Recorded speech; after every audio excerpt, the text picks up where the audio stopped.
I should say that I'm currently on leave working at the California Attorney General's office, and the views I'm expressing are my own and not those of the office.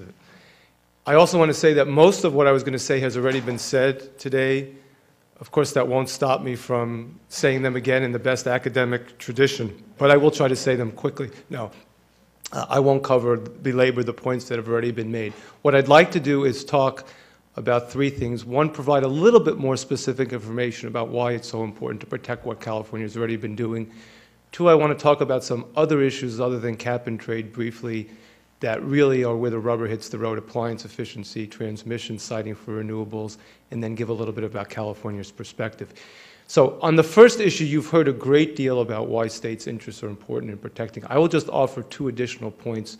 One, from the perspective of California politicians. I think it's very important to keep in mind that there are lots of local economic benefits to doing things more aggressively at the state level. So, for example, in California, we've been the leader in attracting clean tech venture capital investment. We get something like 40% of the world's venture capital in clean tech comes into California the past couple of years.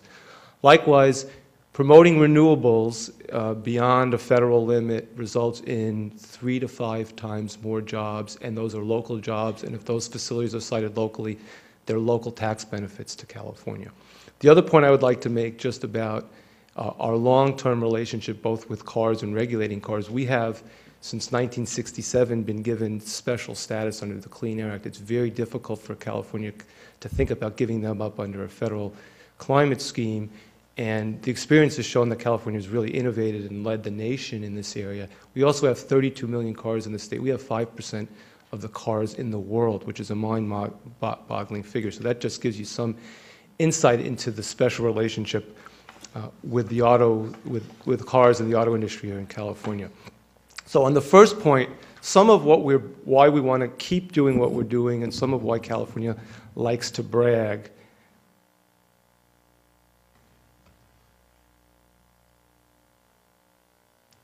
We have a very long-standing history of appliance efficiency, and this is a figure showing how over the past 25 years or so, while the rest of the country's increased its per capita electricity use by about 50%, we've stayed flat, while our GNP in the state has grown by about 80%. Art Rosenfeld is a commissioner in the California Energy Commission, one of the pioneers of energy efficiency in the country, has pointed out that if not for one standard, for example, our refrigerator efficiency standard, we would have a nuclear power plant every 8 miles between here in San Diego and the Bay Area. So it's quite dramatic, as Professor Carlson has said, the gains from energy efficiency.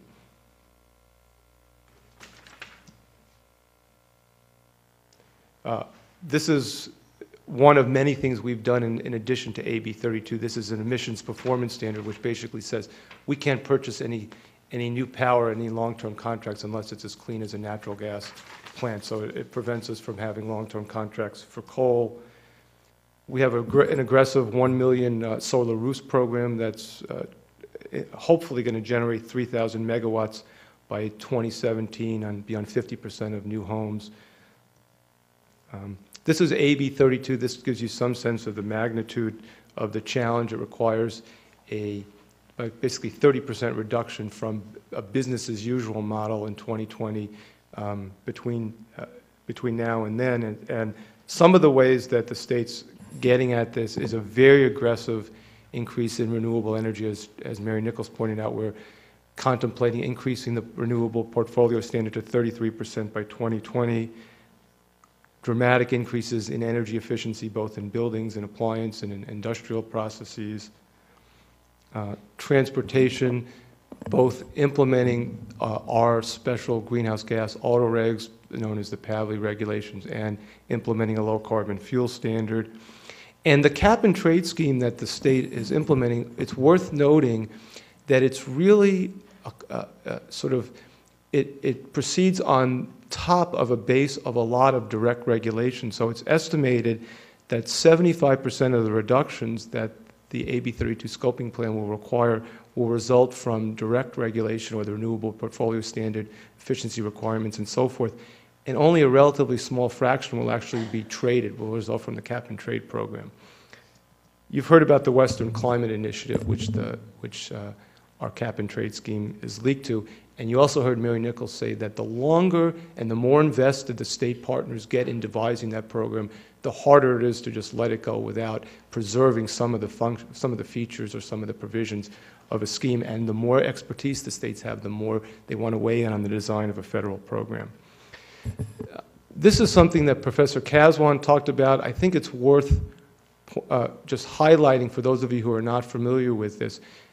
AB 32 does allow for trading, but it has specific and explicit provisions that any trading that goes on must protect disadvantaged communities, must ensure that there's no increase in air toxic or criteria air pollutants, and market-based mechanisms must consider localized impact. So as you've heard before, it's a very great challenge to figure out how to preserve that kind of local preference and that local desire to protect against hotspots and to protect disadvantaged communities in a national scheme. And as you've heard and as we've heard in the state a great deal, it's never just about carbon. Carbon emissions never result by themselves. They're always accompanied by volatile organic compounds or particulate emissions or other harmful emissions, and controlling those carbon emissions through increased efficiency or other control measures accordingly reduces those other co-pollutants.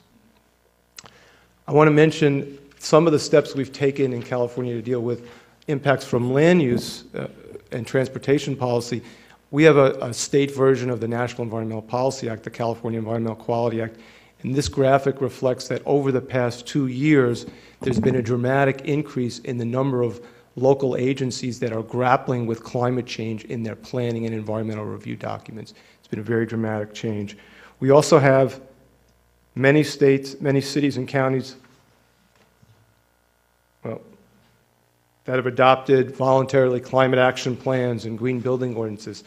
Several dozen have done that so far. Now, everything's not hunky-dory in paradise. I just want to stop for 1 second and point out that we're already encountering resistance and a backlash to the implementation of AB 32 here. In fact, during our protracted budget crisis that just ended, there was a very serious attempt to weaken AB 32 by requiring any major regulation that the Air Resources Board adopted to implement AB 32 would have to go through an additional economic review process by a third party or another agency of the state, the Business, Housing, and Transportation Agency, to make sure that they had fully considered all the economic effects, costs on regulated industries, low-income communities, other parties, would have greatly paralyzed any adoption of regulations.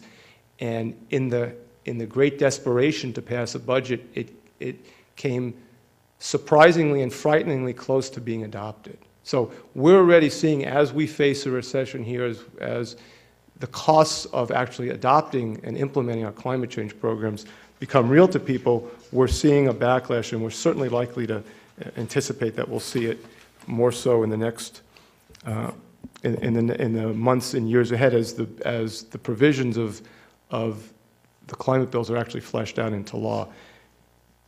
Now, we're still waking up from a bad dream, many of us in the state and many people who work for the federal government and the rest of the nation, I think. And here I am speaking for Attorney General Jerry Brown when I say that. But we're moving from a period where we weren't practicing cooperative federalism. It was uncooperative federalism, where the federal government went out of its way to try to strike down state laws that it deemed too proactive or protective. And this, of course, was the government's decision in the Pavley case.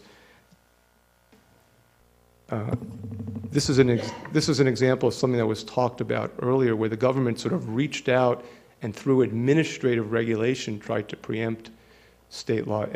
When the government adopted new fuel economy standards, as it's required to by law in 2006 and 2008, sort of in dicta, in a gratuitous preamble, and then in an appendix, the National Highway Transportation Administration said, oh, by the way, our view is that California's greenhouse gas emission regulations are preempted by federal law. Now, that's almost certainly likely to be withdrawn by the new Obama administration.